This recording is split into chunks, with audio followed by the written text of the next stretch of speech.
My dad's new wife demanded that I break up with my girlfriend for my stepbrother, or leave. So, I left and never looked back. Now 12 years later, my stepbrother shows up at my door, blaming me for ruining his life.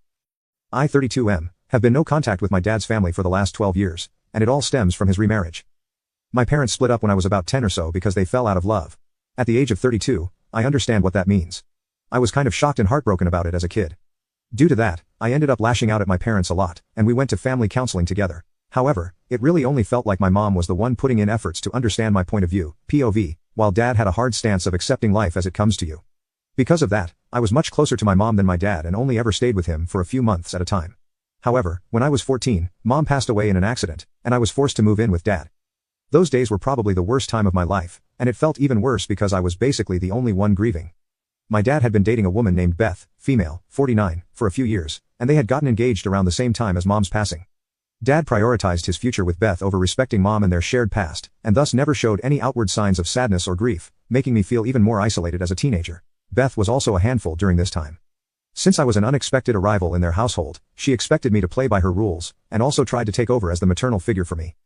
I was obviously resistant to this, because it's not like she could replace my mom in the span of a few months. Even worse, she always favored her son Josh, male, 30, from a previous relationship.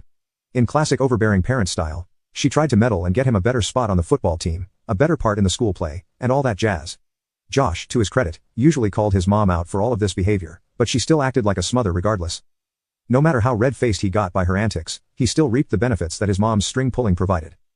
So my teen years were pretty rough, dealing with the loss of my mom, my whipped dad who never said a word against Beth, and a pretty distant stepbro who was always a little awkward around me. All I knew was that I'd keep my head down and move out after college was over. I ended up going to UNC, which was in my home state, and to save money stayed with my dad and his family. This was something that both dad and Beth had agreed to. It's not like I was freeloading, I paid nominal rent and helped out with groceries. However, things got really tense after I started dating this girl Laura, female, 31, during my college years. I used to bring her home often, she had been introduced to the family, and it was clear that Josh had a thing for her. I didn't like this and had told him in private to stop acting like a creep around Laura, but it was clear that he still had feelings for her.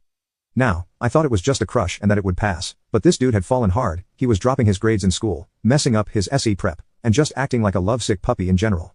To be honest, it wasn't my problem. I had tried to be the responsible older brother, and stopped calling my girlfriend over, while gritting my teeth over the fact that he was infatuated with her, and making no effort to hide it.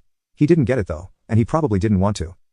From what I know now, Beth had checked in with her son due to his weird behavior, and he'd spilled all his lady troubles to her. Beth, through some mental gymnastics of her own, had decided that I was to blame for Josh's situation, and told my dad to deliver an ultimatum to me. However, back then I was completely blindsided by my dad sitting me down one day and saying, "Son, we had agreed that you would stay with us during your college years, but something has come up. Beth and I feel like you're distracting Josh with your activities and friends that you bring over. Because of that, we need to come to a new agreement." When I heard this from him, I got really confused, not knowing the context.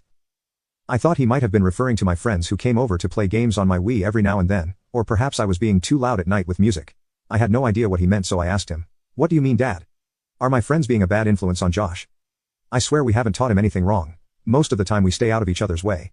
He replied, "Yeah, but that's not what I'm talking about, Opie. I think that you and I both know that Josh has strong feelings for Laura.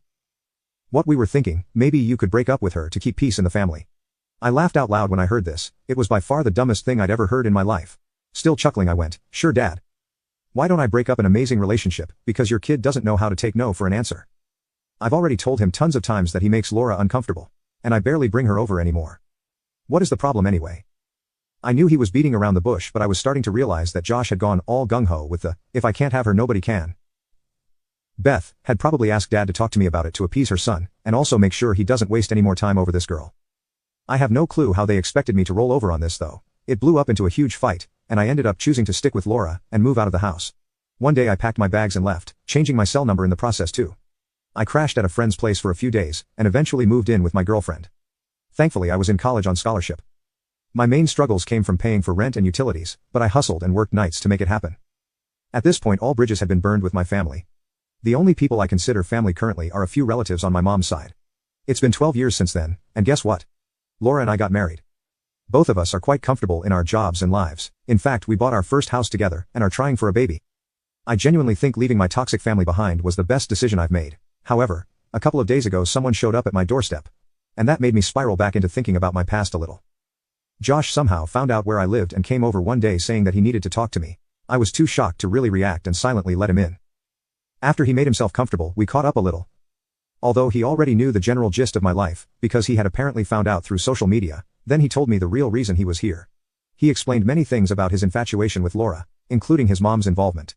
However, he also added that he never wanted me to move out of the house, that it was something Beth devised all on her own. He said that after I'd stepped out, Mom seemed almost glad that I was gone, and the house became really cold and weird after that for him. The three of them ended up moving out of state a few months after I'd left. Something which I wasn't aware of, and Josh didn't know how to reach out to me back then.